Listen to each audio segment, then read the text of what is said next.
Good afternoon, everybody. I just wanted to walk through the orchid tree. Lots of new additions to the tree that supports all these orchids. It's a Schefflera tree.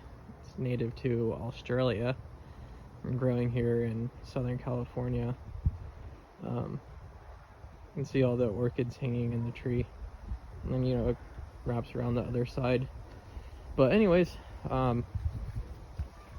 this is a really cool orchid. It's from Mexico.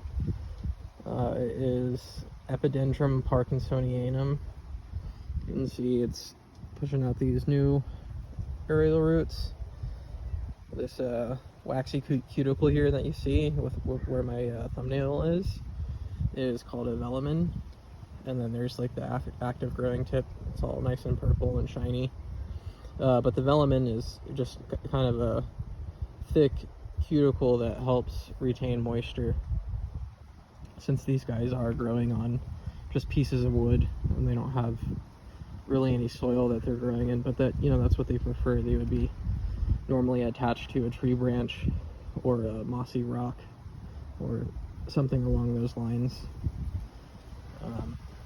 So yeah, there's all these other guys too, kind of growing. You can see the moss on some of them, since they're in shade and they stay moist throughout the year with frequent waterings. This guy's not looking too good. This is a Chiropedilum yasnae. It's the Thai red form. This was a plant that I got from my cousin, and she took care of it as best she could, and it really set the plant back. So I've been trying to nurse it back to health. You can kind of see all the different sized pseudobulbs kind of indicating the different stages of health, throughout its life. The most recent pseudobulbs are kind of the smallest. So yeah, I'm just trying to reinstill vigor into this guy, but I have other specimens that are much healthier looking, which I'll show you. I'm just walking around real quick. Maxillaria tenuifolia, Aria Burt. There's that yellow form. Normally they're red.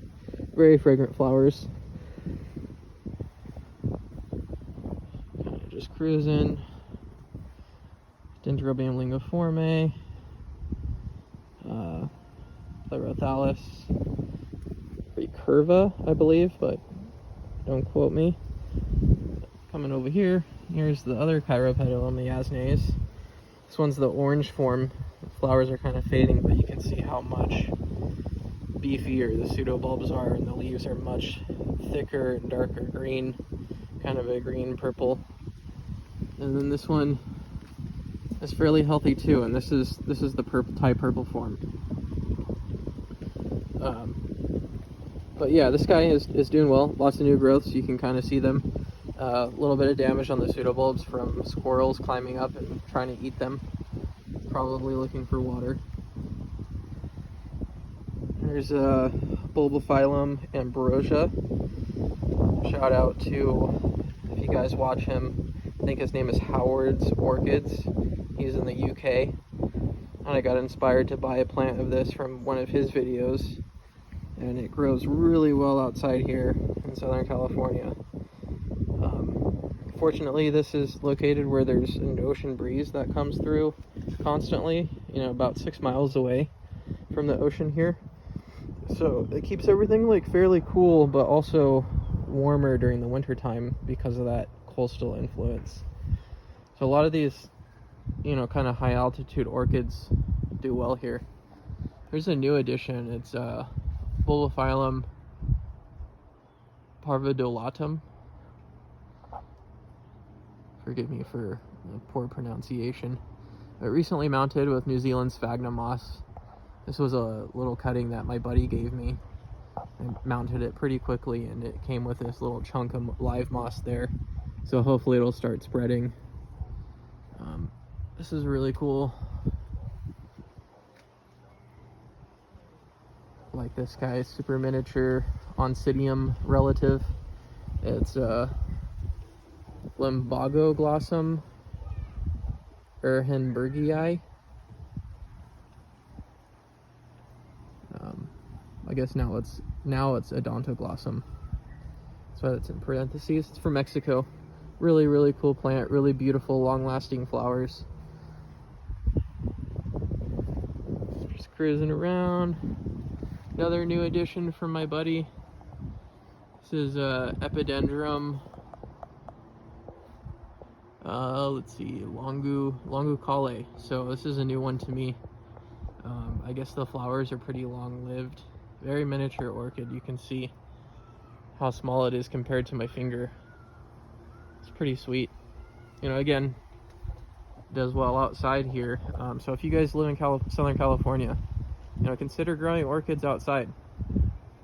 I source a lot of these from Andy's Orchids in Encinitas. So you guys can obtain a lot of the same species. This is a really crazy looking orchid. You can see it compared to my hand, also very miniature.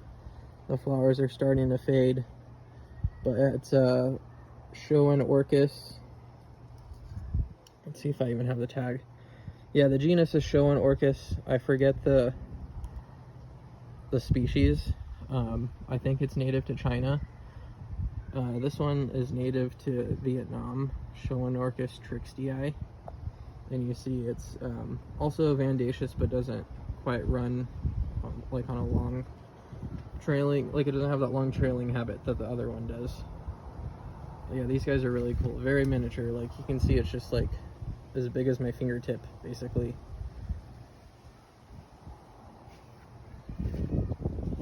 Lots of cool orchids.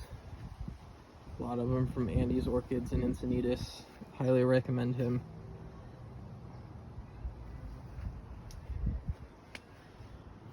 This is a dendrobium that is supposed to resemble bamboo. You can see the long canes, dark purple, like segmented canes. They are reminiscent of bamboo. I'm growing it mounted. I guess these guys can get quite large, grown in pots, but I think since mine is mounted and that's the way I received it, it's much more tame. It's a shy bloomer, but I guess that's not typical for this species. You know, Dendrobium hancockii is the species. You know, a lot more orchids here, kind of just hanging on the branches of the Schefflera. A lot of diversity in here. It's really amazing what kind of a mature tree can support as far as like these epiphytic plants. You don't really need a greenhouse if you're in places like Southern California or Florida. Just a little bit of shade and moisture, really, provided with, you know, a hose and a good watering one. And this is Albahenia. I forget the species, but it's the common name is orchid tree. It has big showy flowers that look like orchids, and there are true orchids on it. This one's a really cool one from Brazil, bred by Fred Clark from Sunset Valley Orchids. It was line bred, you know, known cultivars of a genus and species, you know, vigorous cultivars that were crossed together to create vigorous offspring. This is Cattleya walkeriana, and I just watered so you can see the roots are all hydrated. This is another really cool one that hasn't bloomed for me in a while, and I suspect it will continue to bloom annually now since it's really established on this mount. Multiple pseudobulbs. It is Laelia goldiana, and I don't think there are intact native populations of this orchid anymore in Mexico. So it's good to have this guy and grow it in you know, conservation through cultivation sort of thing. And then this is a really rare orchid. I was told by Andy never to sell this. Very interesting leaves. Nice pad of moss on there. You can see it's all green, freshly watered. Let's see. Nogelia Augustifolia or Augustinifolia. One of the two. Forgive me for the pronunciation. This is a really hardy orchid, Laelia. Laelia albida is this species. Really beautiful white and yellow and a splash of blue, kind of like an iris, you know, the African iris. Dioides erioides, I believe, is the genus or the species now for Dioides. It's in the iris family. This is not, but the flower reminds me of that flower. Very cool plant, Laelia albida, very hardy, follows the rain during the summertime in Mexico, and has a long dry winter, so it's important for it to have these pseudobulbs to kind of keep it alive.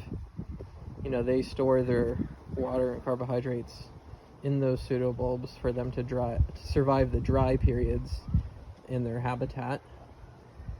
And then lastly, some Laelia anceps, some different ones, different color forms. That one with the big spikes is the traditional color form. This one is called Guerrero, Laelia anceps Guerrero. Different color form than the common one, and it is the Broadview clone. So I guess it's a special one, more saturated colors. And then there's a miniature anceps, Laelia anceps Dawsonii color form. So that guy is gonna bloom for the first time, and it's, you know, I bought it as a 3-bulb division about a year ago. Yeah, and you can see, well, maybe 2 years ago actually. I don't know, but anyways, very cool plant. Much smaller pseudobulbs than these bigger ones here.